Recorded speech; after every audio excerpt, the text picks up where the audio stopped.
So dear students, let me continue with the video. There was some issue, so I could not continue. So again, the remaining part I will do this in the another video.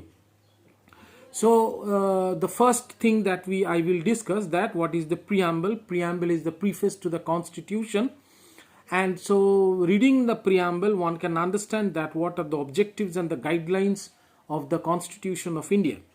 So first of all, we will discuss that India is a sovereign state. What is the meaning of sovereignty?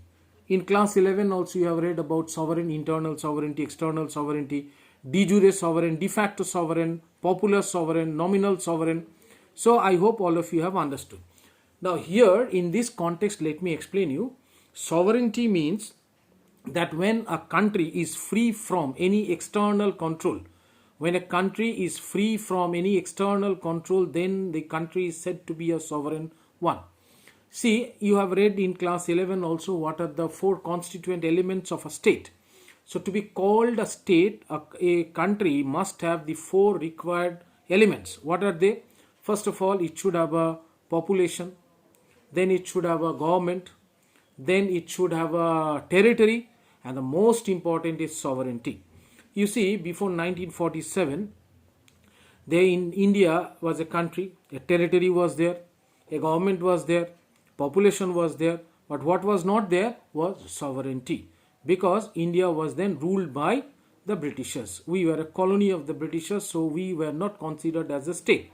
Only in 1947, when India got independence, and then India considered to be when we made our constitution in 1949, then when it was adopted, India was considered as a sovereign state. So sovereignty means that when a country is free from any other external control, that is known as. So we got our freedom on 15th of August from the British Crown, 1947, and in the adoption of the constitution by the Constituent Assembly. So India adopted a Constituent Assembly that we have discussed in 1946.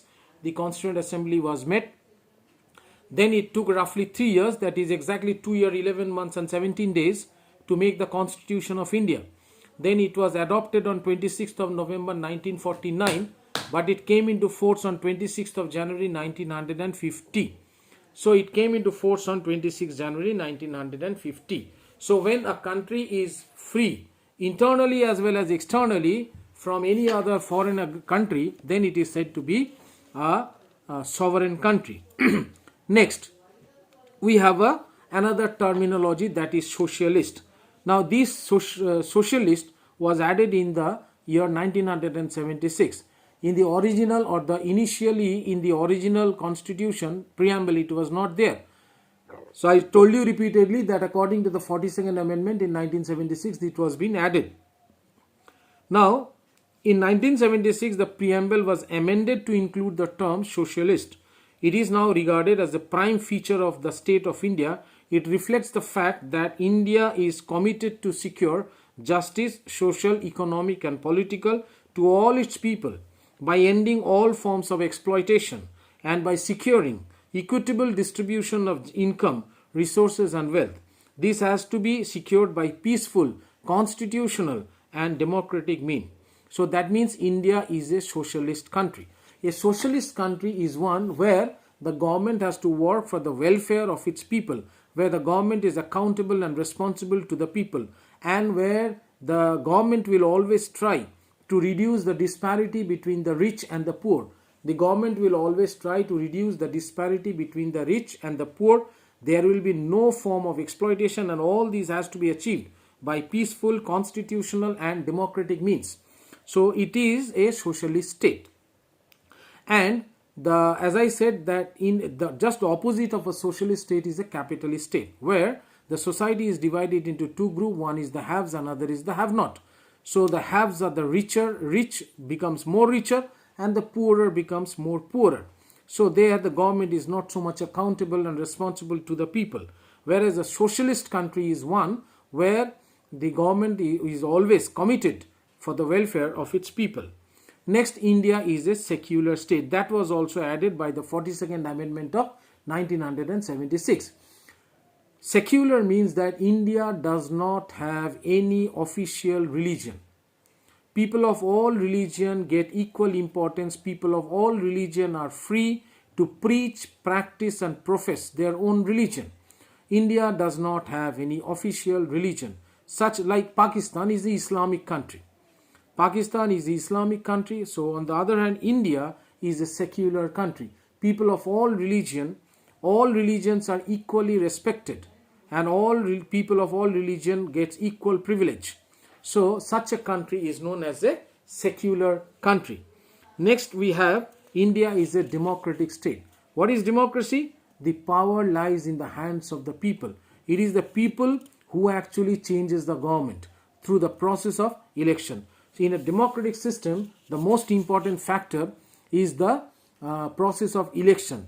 Now this is not found in any other country, or not in any other country, in any other forms of government where the people has got the freedom to choose the representative. So in a democratic system, the real power lies in the hands of the people. Now you see, America is the oldest democracy and India is the largest democracy, because in China the population is more than us, but still China is not considered as a democracy. This is because of the fact that in China there is the dominance of only one party and people have no option. Even if they do not like the Communist Party, but they will have to vote or go in favor of the Communist Party. So where people do not have the freedom, such type of a country cannot be considered as a democratic state. So and the last we will discuss today, that is India is a republic.